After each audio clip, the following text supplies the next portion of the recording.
ආයුබෝවන් දුවේ පුතේ අද අපි බලමු 9 ශ්‍රේණිය ත්‍රිකෝණයක කෝණ පාඩමේ තවත් කොටසක්. බලන්න මෙතන පුතාලට මේ ABC කියලා ත්‍රිකෝණයක් දීලා තියෙනවා. මෙතන මොකද වෙලා තියෙන්නේ මේ BC පාදය අපි D තෙක් දික් කරලා තියෙනවා. නැත්නම් BC පාදයේ දික් කරලා අපි ඒ මත D කියලා ලක්ෂයක් ලකුණු කරලා තියෙනවා. එතකොට බලන්න මෙන්න මේ ත්‍රිකෝණයට පිටතින් තමයි මේ ACD කෝණය පිහිටලා තියෙන්නේ. එතකොට අපි කියනවා පුතේ මේ ACD කෝණය මේ ABC ත්‍රිකෝණයේ බාහිර කෝණයක් කියලා. දැන් මෙතනදී කොහොමද එතකොට මේ ත්‍රිකෝණයකට බාහිර කෝණයක් හැදෙන්නේ? මේ ABC ත්‍රිකෝණය අපි මේ BC පාදයේ දික් කිරීමෙන් තමයි මේ ACD බාහිර කෝණය හැදිලා තියෙන්නේ. එතකොට ත්‍රිකෝණයක එක් පාදයක් දික් කිරීමෙන් මේ දික් කරන ලද පාදය සහ ත්‍රිකෝණයක පාදයක් අතර සෑදෙන කෝණයකට තමයි පුතේ අපි කියන්නේ බාහිර කෝණයක් කියලා. දැන් මෙතන මේ රූප සටහනේ බලන්න පුතාලට පේනවා බාහිර කෝණ කීපයක් නේද? එතකොට අපි මෙතනින් මේ ත්‍රිකෝණයේ බාහිර කෝණ කියලා ගන්නෙ මොකක්ද බලන්න හොඳට තේරුම් ගන්න. මෙතන PQR කියලා ත්‍රිකෝණයක් තියෙනවා. QR පාදේ අපි S දක්වා දික් කරලා තියෙනවා. එතකොට පුතාලට පේනවා මෙතන මෙන්න මේ සෑදෙනම කෝණයක් මොකද්ද? PRS කියන කෝණය. අන්න එයා එතකොට මෙතනදී මේ PQR ත්‍රිකෝණයට බාහිර කෝණයක් වෙනවා. තවත් ක්‍රමයක් තියෙනවා මෙතනදී බාහිර කෝණයක් හැදෙන තවත් ආකාරයක් තියෙනවා. අපිට මේ PR පාදය T තෙක් දික් කිරීමෙනුත් හැදෙනවා පුතාලට එතනදී බලන්න බාහිර කෝණයක්. ඒ බාහිර කෝණය වෙනවා බලන්න QRT. මෙයත් බාහිර කෝණයක්. එතකොට බලන්න පුතාලට පේනවා මෙතන PRS කෝණය සහ QRT කෝණ දෙක ප්‍රතිමුඛ කෝණ වෙනවා. මේ කෝණය මේ කෝණයට අගෙන් සමානයි. අනිත් දේ තමයි මොකක්ද වෙන්නේ මේ බාහිර කෝණය හැම වෙලේම මේ ත්‍රිකෝණය එතනම හැදිලා තියෙන අභ්‍යන්තර කෝණයත් සමග මේ සරල රේඛාවක පිහිටන්නේ. එහෙනම් මේ කෝණ දෙකේ අයික්‍ය අංශක 180යි. මෙතනත් බලන්න පුතාලට පේනවා PRS බාහිර කෝණය එයත් එක්ක මෙතන අභ්‍යන්තර කෝණය. ත්‍රිකෝණයේ මෙන්න මේ කෝණ දෙකේ එකතුව PRQ කියන අභ්‍යන්තර කෝණය සහ PRS කියන බාහිර කෝණය. මේ කෝණ දෙකේ එකතුව අංශක 180ක් වෙනවා. තවත් කෝණයක් තියෙනවා බලන්න මෙතන SRT කෝණය. මේ කෝණය එතකොට බාහිර කෝණයක් වෙන්නේ නෑ පුතේ. මොකද මෙයා බලන්න මෙතනදී ත්‍රිකෝණයක පාද දෙකක් දික් කිරීමෙන් තමයි සෑදිලා තියෙන්නේ. එතකොට මෙතනදී අපි ගත්තේ බාහිර කෝණය කියන්නේ එක් පාදයක් දික් කිරීමෙන් සෑදුණු කෝණය. එතකොට හැම වෙලේම බාහිර කෝණය සහ අභ්‍යන්තර කෝණය එකතුව අංශක 180ක් වෙනවා. මෙතනදී මොකද වෙන්නේ? මේ කෝණය අභ්‍යන්තර කෝණය අගයට සමාන වෙලා තිනවා ප්‍රතිමුඛ කෝණය. එතකොට බාහිර කෝණය කියලා අපි ගන්නෙ අභ්‍යන්තර කෝණය සමග අංශක 180ක් වෙලා එකතුව සෑදෙන කෝණය. දැන් එතකොට පුතාලා බාහිර කෝණය හඳුනනවා. එතකොට මේ බාහිර කෝණයත් එක්ක බද්ධ වෙලා තියෙන කෝණය අභ්‍යන්තර කෝණය මෙතන වෙනවා මොකක්ද? ACB. එතකොට මේ බාහිර කෝණයත් සමග බද්ධ වූ කෝණය. එතකොට බලන්න එහෙනම් තවත් ඉතුරු වෙලා තියෙනම කෝණ දෙකක්. එය මේ බාහිර කෝණය සමග බද්ධ නො වූ කෝණ දෙක. ඉතිරි කෝණ දෙක. ඒ දෙකට අපි කියනවා පුතේ මේ ACD බාහිර කෝණයට අනුබද්ධ මොකක්ද? අභ්‍යන්තර සම්මුඛ කෝණ. මේ සඳහා මෙයාට මේ කෝණය සඳහා අපි කියනවා මේ ඉතිරි දෙන්නට අභ්‍යන්තර සම්මුඛ කෝණ. ඒ කියන්නේ මෙයත් එක්ක බද්ධ වෙලා තියෙන කෝණය නැතුව ඉතිරි වෙලා කෝණ දෙකට අපි කියනවා මේ කෝණයේ කියන්නේ ACD කෝණයේ අභ්‍යන්තර සම්මුඛ කෝණ. එතකොට කෝණ දෙකක් තියෙනවා. මොනවද? එක කෝණයක් තමයි පුතේ CAB කෝණය. මේ කෝණේ ඉතුරු කෝණය තමයි ABC. මෙන්න මේ කෝණය. එතකොට මේ බාහිර කෝණයේ අභ්‍යන්තර සම්මුඛ කෝණ දෙක වෙන්නේ මෙතන කෝණය සහ මේ අනිත් කෝණය. දැන් අපි බලමු පුතේ ප්‍රමේයක්. මෙතනදී මේ බලන්න PQR ත්‍රිකෝණයක් තියෙනවා. QR පාදේ අපි S දක්වා දික් කරලා තියෙනවා. එතකොට බලන්න මේ PRS තමයි බාහිර කෝණය. එතකොට මේ ත්‍රිකෝණයේ පාදයක් දික් කිරීමෙන් සෑදෙන බාහිර කෝණයේ අගය බලන්න. ඒ කියන්නේ මේ M කෝණයේ අගය සමාන වෙනවලු පුතේ මේ අභ්‍යන්තර සම්මුඛ කෝණ දෙකේ ඓක්‍යයට. ඒ කියන්නේ මෙන්න මේ කෝණ දෙකේ ඓක්‍ය මොනවාද? P සහ Q වල ඓක්‍යයට සමාන වෙනවලු මේ M කෝණයේ ඓක්‍ය. එහෙනම් අපිට මේ ආකාරයට සමීකරණයක් ලියන්න පුළුවන්.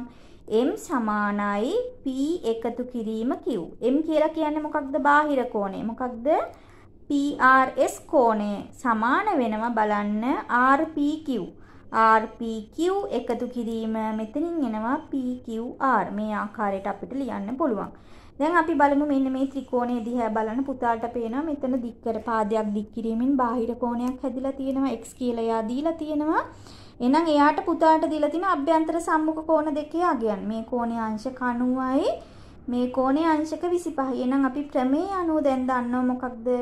පාදයක් දික් කිරීමෙන් සෑදෙන බාහිර කෝණයේ අගය අභ්‍යන්තර සම්මුඛ කෝණ දෙකේ ඓක්‍යයට සමාන වෙනවා. එහෙනම් පුතේ අපිට මේ x වල අගය ලියන්න පුළුවන්. x සමාන වෙනවා අංශක 25 එකතු කිරීම අංශක 90.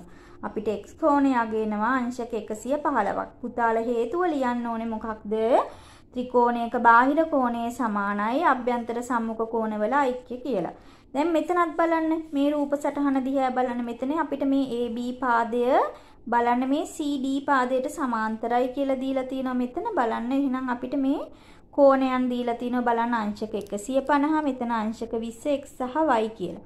දැන් බලන්න අපිට මේ AB පාදයේ සහ CD පාදයේ සමාන්තර නිසා පුතාට පේනවා මේ x සහ අංශක 150 කියන්නේ මිත්‍ර කෝණ යුගලයක්. එහෙනම් මේ කෝණ දෙකේ ඓක්‍ය අංශක 180ක් වෙනවා. x එකතු කිරීම 150 180යි මිත්‍ර කෝණ. එහෙනම් අපිට දෙපැත්තෙන්ම 150 අඩු කරලා x වලට අගේ මේ කෝණය අගේනවා අංශක 30ක්. ඔන්න අපි මේ කෝණය අගේ හොයාගත්ත. දැන් අපිට y කෝණය අගේ බලන්න. y කෝණය කියන්නේ මේ පුතාට පේනවා PCQ මේ කුඩා ත්‍රිකෝණේ CP පාදයේ දික් කිරීමෙන් සමයි මේ y කියන බාහිර කෝණය හැදිලා තියෙනවා. y කෝණය අගේ වෙනම බලන්න අභ්‍යන්තර සම්මුඛ කෝණ දෙකේ ඓක්‍යයටනේ x ධන අංශක 20ට සමාන වෙනවා y කෝණය අගය. අපි සමීකරණේ ලියාගත්ත හේතුව පුතාලා ලියන්න. එතනින් අපිට එහෙනම් y වල අගය වෙනවා අංශක 50ක්. මේ කෝණ දෙකේ එකතු අපි x කෝණය අගය කලින් හොයාගත්ත අංශක 30යි. අංශක 30 එකතු කිරීම අංශක 20 කියන්නේ y කෝණය අංශක 50යි. 16යි 2 අභ්‍යාසය බලන්න පුතේ. පළවෙනි ගණන පහත දැක්වෙන එක් රූපයේ ඉංග්‍රීසි අකුරු මගින් දක්වා ඇති කෝණ අතරින් ත්‍රිකෝණයක බාහිර කෝණ වන ඒවා තෝරා ලියන්න. එතකොට බාහිර කෝණ වෙන්නේ එක් පාදයක් දික් කිරීමෙන් සෑදෙන කෝණ. බලන්න මෙතනදී C බාහිර කෝණයක් වෙනවා. B බාහිර කෝණයක් වෙනවා. A කියන්නේ බාහිර කෝණයක් නෙමෙයි. පාද දෙකක් දික් කිරීමෙන් සෑදිලා තියෙන. එතකොට A කියන්නේ බාහිර කෝණයක් නෙමෙයි. එහෙනම් D බාහිර කෝණයක් වෙනවා. පාදයක් දික් කිරීමෙන් සෑදිලා තියෙන්නේ. මෙතනදී බලන්න E කියන කෙනා පාදයක් දික් කිරීමෙන් සැදුනා වුණාට මෙතන මම කිව්වා අභ්‍යන්තර කෝණය සහ බාහිර කෝණය අගය තමයි අංශක 180ක් වෙන්නේ. ඒකට මෙතන මෙයා විතරක් සම්පූර්ණයෙන්ම අංශක 180ක් වෙලා එහෙනම් E කියන්නේත් බාහිර කෝණයක් නෙමෙයි. එතකොට බාහිර කෝණ වෙන්නේ මොනවද? C, B සහ මෙතන D. බලන්න ඊළඟට මෙතන රූප සටහනේ පුතාට පේනවා T කියන්නේ බාහිර කෝණයක්. Q කියන්නේ බාහිර කෝණයක් නෙමෙයි පුතේ. බලන්න පාද දෙකක් දික් කිරීමෙන් සෑදිලා තියෙනවා. එයාගේ අගය මේ අභ්‍යන්තර කෝණය අගයට සමාන වෙනවා. Q බාහිර කෝණයක් නෙමෙයි. x කියලා කියන්නේ බාහිර කෝණයක්. බලන්න මේ කෝණ දෙක හැම වෙලෙම අභ්‍යන්තර කෝණයත් එක්ක මේ බාහිර කෝණය සරල රේඛාවක් මත තමයි පිහිටන්න ඕනේ මේ. එතකොට x කියන්නේ බාහිර කෝණයක්. බලන්න මෙතනත් p බාහිර කෝණයක්. මෙතන s බාහිර කෝණයක්. දෙවනි ගණන බලන්න පුතේ. පහත දැක්වෙන එක් රූපයේ ඉංග්‍රීසි අක්ෂර වලින් දක්වා ඇති කෝණවල විශාලත්ව සොයන්න. බලන්න මෙතන x කෝණය එහෙනම් මේ කෝණ දෙකේ ඓක්‍යයට සමාන වෙන x සමානයි අංශක 70 ධන 53. පුතාලා හේතුව ලියන්න. බාහිර කෝණයේ අගය සමානයි අභ්‍යන්තර සම්මුඛ කෝණවල අගයන්හි ඓක්‍ය. එහෙනම් මෙතන එනවා අංශක 123ක් x කෝණයේ අගය. මෙතනත් බලන්න අපිට ලියන්න පුළුවන් a කෝණයේ අගය හොයන්න මේ කෝණ දෙකේ ඓක්‍ය මෙයාට සමානයි. a ධන අංශක 75 සමාන 130ට පුතාලා හේතුව ලියා ගන්න. බලන්න දෙපසින්ම අපි 75ක් අඩු කිරීමෙන් a වල අගය වෙනවා අංශක 63ක්. මෙතනත් බලන්න ඒ ආකාරයට මෙතන අංශක 90 නම් මෙතන කෝණයත් අංශක 90යි. එහෙනම් මෙතන m කෝණයේ අගය කියන්නේ අංශක 50 එකතු කිරීම අංශක 90 m සමානයි අංශක 140ක් වෙනවා. පුතාලා එතනත් හේතුව ලියා ගන්න. බාහිර කෝණයේ අගය සමානයි අභ්‍යන්තර සම්මුඛ කෝණවල අගයන් වල ඓක්‍ය. මෙතන බලන්න අපිට මේ අංශක 135යි නම් මෙතන a කෝණය හොයා ගන්න පුළුවන්. බලන්න මේ සරල රේඛාවක් මත පිහිටි බද්ධ කෝණ සමීකරණේ ලියා ගන්න. දෙපසින්ම 135ක් අඩු කරන්න ඒ කෝණය වෙනවා අංශක 45ක්. ඔන්න දැන් පුතාලට මෙතනින් x කෝණය හොයන්න පුළුවන්. x කෝණය කියලා කියන්නේ මේ කෝණ දෙකේ අයික්‍ය නේද? අංශක 60 එකතු කිරීම a. ඒ කෝණය අගේ අපි හොයාගත්ත. එහෙනම් මෙතන එනවා පිළිතුර පුතාලට අංශක 105ක්. මෙතනදී හේතුව ලියා ගන්න නැවත. බාහිර කෝණය අගේ සමාන වෙනවා අභ්‍යන්තර සම්මුඛ කෝණ දෙකේ අයික්‍ය නේ. මෙතන බලන්න පුතේ පුතාට මේ පාද දෙක සමාන්තරයි කියලා දීලා තිනවා y කෝණය අංශක 52යි. ඒකාන්තර කෝණ. දැන් ඔන්න පුතාලා y කෝණය දන්නවා. x කෝණය හොයන්න පුළුවන්. එහෙනම් මේ කෝණ දෙකේ අයික්‍ය අංශක 78යි. හේතුව බාහිර කෝණය අභ්‍යන්තර සම්මුඛ කෝණ දෙකේ අයික්‍යයට සමානයි. අපි මෙතනින් y කෝණය හොයාගත්තා. එහෙනම් අපිට එක අකුරයි හොයන්න තියෙන්නේ x අක්ෂරයේ විතරයි. එහෙනම් සමීකරණය ලියා ගන්න x ධන y සමානයි 78යි. හේතුව ලියන්න. මොකක්ද හේතුව? බාහිර කෝණය සමානයි අභ්‍යන්තර සම්මුඛ කෝණ දෙකේ අයික්‍ය නේද? මෙතන y කියලා කියන්නේ අංශක 52. එහෙනම් අපි දෙපසින්ම 52ක් අඩු කරන්න x කෝණය අගේනවා පුතාලට අංශක 26ක්. මෙතන ඊළඟ ගණන බලන්න පුතාලට දීලා තිනවා. මෙතන a b කෝණය මෙතන අංශක 35යි. මෙතන කෝණය අංශක 90යි. මෙතන සම්පූර්ණ කෝණය අංශක 90යි කියලා දීලා තිනවා පුතේ. මෙතන මම අකුරක් දාගත්ත c කියලා. දැන් අපිට බලමු මෙතනදී පුතාලට මේ ත්‍රිකෝණේ බලන්න කෝණ තුනේ අයික්‍ය අංශක 180යි කියලා දන්නවා. එහෙනම් මෙතන මේ c කෝණය අපිට හොයාගන්න පුළුවන්. ඒ කෝණය එනවා අපිට අංශක 55ක්. c කෝණය අංශක 55යි. දැන් අපි බලමු මෙතනදී අපි දන්නවා a ධන c මෙතන දීලා තියෙනවා අංශක 90ක්. නේද? මේ සම්පූර්ණ කෝණය. එහෙනම් අපිට එතනින් a කෝණය හොයන්න පුළුවන්. බලන්න c කෝණය අගේ අඩු කරන්න. a කෝණය එනවා අංශක 35ක්. දැන් මෙතනදී බලන්න මේ a කෝණය අපි හොයාගත්ත අංශක 35යි. මෙතන කෝණය අංශක 90යි නේද? එහෙනම් මේ b කෝණය අපිට හොයන්න පුළුවන්. කලින් ආකාරයට මොකද්ද? බාහිර කෝණය සමානයි අභ්‍යන්තර සම්මුඛ කෝණ දෙකේ අයික්‍ය. b කෝණය සමානයි a ධන අංශක 90යි. මෙතනින් මේ b වලට අගයනවා පුතාලට අංශක 125ක්. මේ රූප සටහන දිහා බලන්න පුතේ. මම මෙතන x අකුර ලියා ගත්තා. එහෙනම් මෙතන අංශක 45යි නම් මෙතන අගේ x වල අගයත් අංශක 45ක් වෙනවා. මොකද්ද? ප්‍රතිමුඛ කෝණ. දැන් අපිට බලන්න මෙතන සමීකරණයක් ලියන්න පුළුවන් x ධන n. මේ කෝණ දෙකේ අගය මේ අංශක 80ට සමානයි. මේ ත්‍රිකෝණය දිහා බලන්න මේ පාදයක් දික් කිරීමෙන් සැදෙන බාහිර කෝණය මේ කෝණ දෙකේ අයික්‍යයට සමානයි. එහෙනම් අපිට මෙතන අපි x අකුර දන්නවා. එහෙනම් n හොයාගන්න පුළුවන්. x ධන n සමානයි අංශක 80යි. හේතුව ලියන්න. බාහිර කෝණය සමානයි අභ්‍යන්තර සම්මුඛ කෝණ දෙකේ අයික්‍ය. බලන්න එහෙනම් අපිට එතනින් n කියන කෝණය ලැබෙනවා අංශක 35ක්. ඔන්න දැන් අපි n කෝණය හොයාගත්තා. දැන් අපිට මෙතන මේ කෝණය හොයාගන්න පුළුවන් පුතේ. බලන්න මෙතන 128යිනේ බාහිර කෝණය. මේ ත්‍රිකෝණය දිහා බලන්න. එහෙනම් මෙතන m ධන අංශක 80 සමාන වෙනවා 128ක්. හේතුව ලියන්න. මොකක්ද? බාහිර කෝණය සමානයි අභ්‍යන්තර සම්මුඛ කෝණ දෙකේ අයික්‍ය. මෙතනින් අපිට m කෝණය අගයනවා අංශක 48ක්. මෙතන බලන්න අපි මේ x කෝණය හොයාගන්න පුළුවන්. මොකක්ද? මේ බාහිර කෝණය මෙතන මේ කෝණ දෙකේ අයික්‍යයට සමානයි. ඒ කියන්නේ අංශක 50 ධන අංශක 90 නේද? හේතුව ලියා ගන්න පුතාලා x කියලා කියන්නේ නම් අංශක 140යි. මෙතන x සමාන වෙනවා නැවත මේ කෝණ දෙකේ අයික්‍යයට. මෙතනත් මොකක්ද වෙන්නේ? බාහිර කෝණය අභ්‍යන්තර සම්මුඛ කෝණ දෙකේ අයික්‍යයට සමානයි. x සමානයි 80 ධන y. අපි x වල අගය හොයාගත්තා 140. එහෙනම් y කියලා කියන්නේ 140න් 80ක් අඩු කරන්න y කෝණය අගයනවා අංශක 60ක්. තුන්වෙනි ගණන බලන්න පුතේ. රූපයේ ඇති ABC ත්‍රිකෝණයේ BC පාදය මත P හා Q ලක්ෂ පිහිටා ඇත්තේ. දැන් බලන්න හොඳට තේරුම් ගන්න. ABC ත්‍රිකෝණයේ මේ BC කියන පාදය මත P හා Q ලක්ෂ පිහිටා ඇත්තේ. අපිට කියනවා BAP කෝණය සමානයි CAQ. BAP කෝණය සමානයි CAQ වන පරිදි. ඒ කියන්නේ මේ කෝණය මේ කෝණයට සමානයි. පුතාලා ලකුණු කරගන්න. බලන්න BA පාදය S දක්වා දික් කර තියෙනවලු. ඊළඟට කියනවා අපිට මෙන්න මේ කෝණයන් හොයන්න කියලා. බලමු පුතේ. එහෙනම් අපි මේ BAP කෝණය හොයන ආකාරය බලන්න. BAP කෝණය කියන්නේ මෙයා. බලන්න මේ කෝණ දෙකේ එකතුව මෙයාට අංශක 80ට සමානයි. එහෙනම් අපිට සමීකරණයක් ලියන්න පුළුවන්.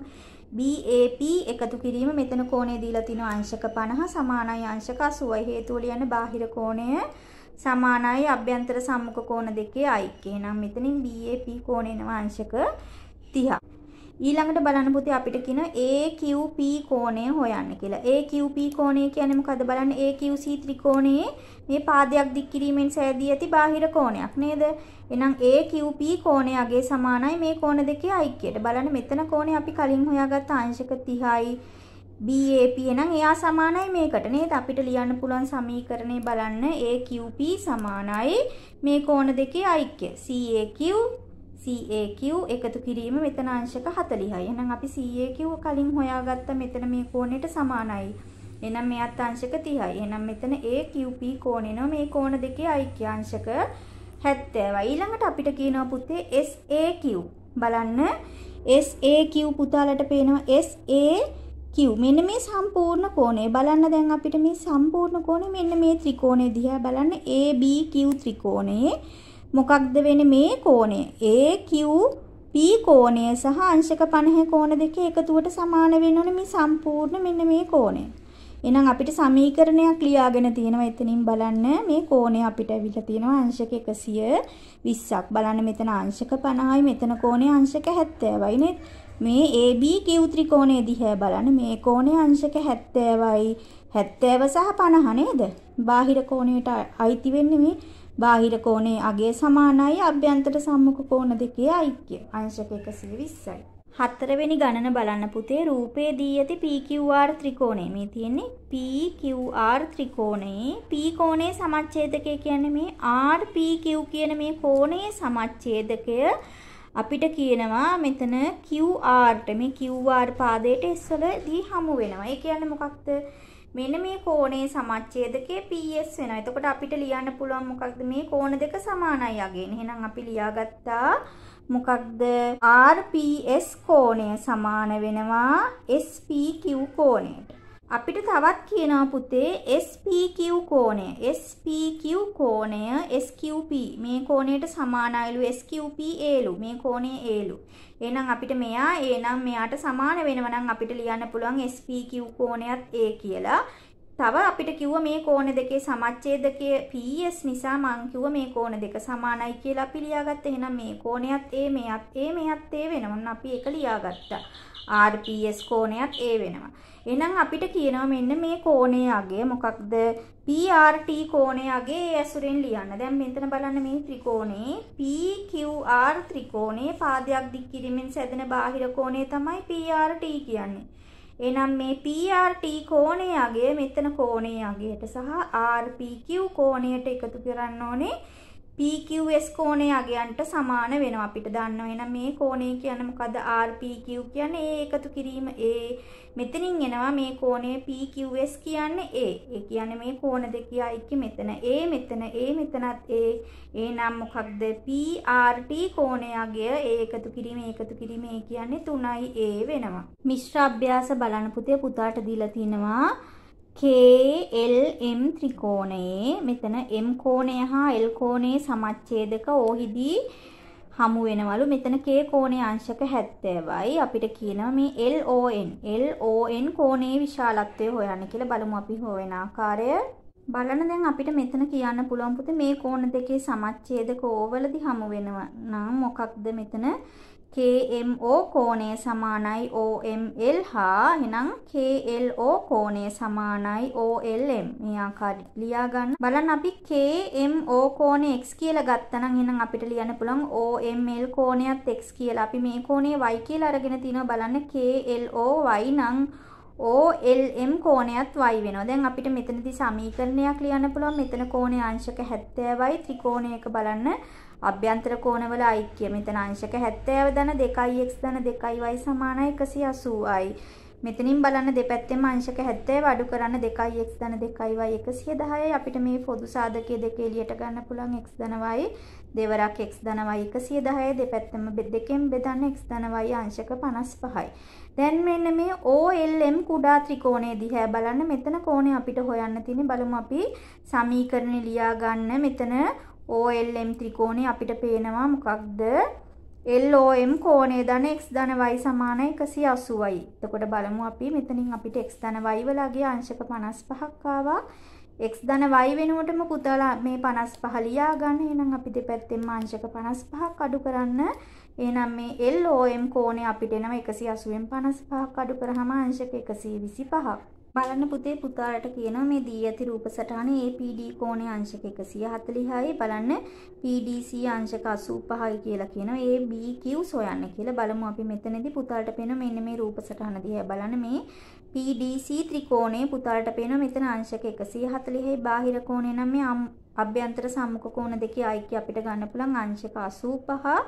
එකතු කිරීම PCD කෝණය අපිට ලියන්න පුළුවන් සමීකරණේ හේතුව ලියන්න බාහිර කෝණයේ සමානයි අභ්‍යන්තර සම්මුඛ කෝණ දෙකයි. එහෙනම් අපිට බලන්න PDC කෝණය 85 නිසා බලන්න මෙතනින් 85ක් අඩු කිරීමෙන් PCD කෝණය නම් අපිට අංශක 55ක්. මෙතන කෝණය අංශක 55යි. බලන්න මේ රේඛා දෙක සමාන්තර නිසා PCD කෝණය සමාන වෙනවා මෙතන BAC කෝණයට. මෙයත් අංශක 55යි. දැන් අපිට මෙතන මේ කෝණය අගේ හොයන්න පුළුවන් ක්‍රම දෙකකට හොයන්න පුළුවන්. මේ ත්‍රිකෝණයේ පුතල මෙතන කෝණය දන්නවා. එහෙනම් මේ ත්‍රිකෝණයේ කෝණ තුනේ අයික්‍යෙන් මෙතන CPD කෝණය අගේ හොයා ගන්නත් පුළුවන්. එහෙම නැත්නම් මෙතන බලන්න සරල රේඛාවක් මත බද්ධ කෝණ මෙතන අගේ අංශක 140. එහෙනම් මෙතන අගේ අංශක 40ක් වෙනවා. බලන්න මෙතන අපිට ලියාගෙන තිනවා DPC කෝණයේ අංශක 40ක් වෙනවා. මම මේ ත්‍රිකෝණයේ අභ්‍යන්තර කෝණවල අයික්‍යෙන් අරගෙන තියෙන පුතාලා කැමති මේ ක්‍රම දෙකෙන් කැමති ක්‍රමයකට හොයා ගන්න පුළුවන්.